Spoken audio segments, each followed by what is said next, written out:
გამარჯობა. ხელშეკრულება. წერილობითი თუ ქართული კანონმდებლობა მთელ რიგ შემთხვევებში გვაძლევს იმ თავისუფლებას, რომ შეგვიძლია გავაფორმოთ ზეპირი ხელშეკრულება. მაგრამ როგორც წესი, ხშირია ამ ხელშეკრულებების დარღვევა, არა მხოლოდ ზეპირის, არამედ ხშირ შემთხვევაში წერილობითი ხელშეკრულებებითაც კი მიდიან ხოლმე სასამართლოში. უნდა განვასხვაოთ ძალიან მნიშვნელოვანი საკითხი თვითონ ხელშეკრულების რაობაზე. ხელშეკრულების გაფორმება წერილობით ავტომატურად არ ნიშნავს იმას, რომ თქვენ აი ამ ხელშეკრულების კონკრეტულ საჩვენებ მეორე მხარეს შეახსენებთ რაზე შეთანხმდაზე მოაწერეთ ხელი და მეორე მხარე ასე მეგობრულად ბედნიერად დაგთანხმდებათ, რომ თქვენ ხართ მართალი, ის არის უანი და მოკლედ აგინაზღაურებთ თანხას, რომელიც უნდა აენაზღაურებთ. არა, ეს ასე არ მუშაობს. წერილობითი ხელშეკრულება შეიძლება გახდეს პრობლემური, შეიძლება მაინც მოგიწვიოს სასამართლოში წასვლა და სასამართლოში დავა. განსხვავება წერილობითსა და ზეპირ ხელშეკრულებას შორის არის ის, რომ ზეპირი ხელშეკრულების დროს თუ სადაო გაგიხდება, თქვენ წევთ ხელშეკრულების პირობების მცება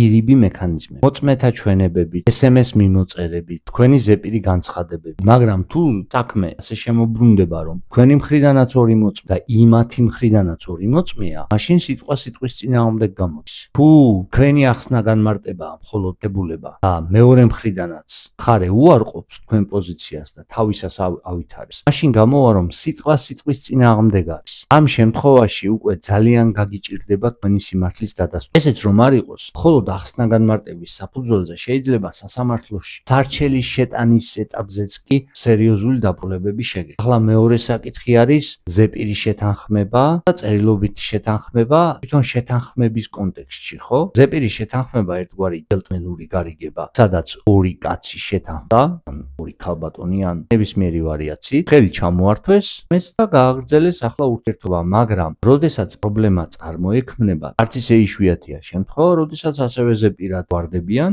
ღირსეულად ყოველგვარი დავიდარების გარეშე, მაგრამ არის ხოლმე შემთხვევები, როდესაც არათუ ზეპირი წერილობითი ხელშეკრულებებიც კი პრობლემდება. ამ ყველაფრიდან გამომდინარე, მორალი არის ძალიან მარტივი. თქვენ შეზღუდული არ ხართ იმაში, რომ წერილობით გააფორმოთ ხელშეკრულება, ან ზეპირად გააფორმოთ, დადოთ ხელშეკრულება. თავისუფლები ხართ მთელ რიგ შემთხვევებში. მაგრამ თუ საქმე გაქვთ ისეთ ადამიანთან ან კომპანიასთან, რომელიც ორიენტირებულია მხოლოდ ფულზე და არა პრესტიჟზე, ღირსებაზე, ან შეიძლება ორიენტირებული იყოს კიდეც ღირსებაზეც და პრესტიჟზეც, მაგრამ შეექმნას ძალიან მძიმე ფინანსური მდგომარეობა, რის გამოც იძულებული შეიძლება გახდეს, რომ თქვენი ვალდებულება ცოტა ხანი სასამართლოში გაჭიანურებულ ვადებს მოარგოს და ხანი გადადოს. სასამართლოს დაველოდოთ გითხრათ. ასეთ შემთხვევებში ძალიან გაგიჭირდებათ თქვენი სიმართლის დასტურება, მით უფრო რომ აქ უკვე მეორე მხრივ ძალიან მნიშვნელოვანი საკითხები შემოდის, როგორიცაა საპროცესო კანონმდებლობა, რომელიც მთელი რიგი ნიუანსებისგან შედგება და იმ საპროცესო კანონმდებლობაში რომ არ გაგვიპრობლემდეს საქმე,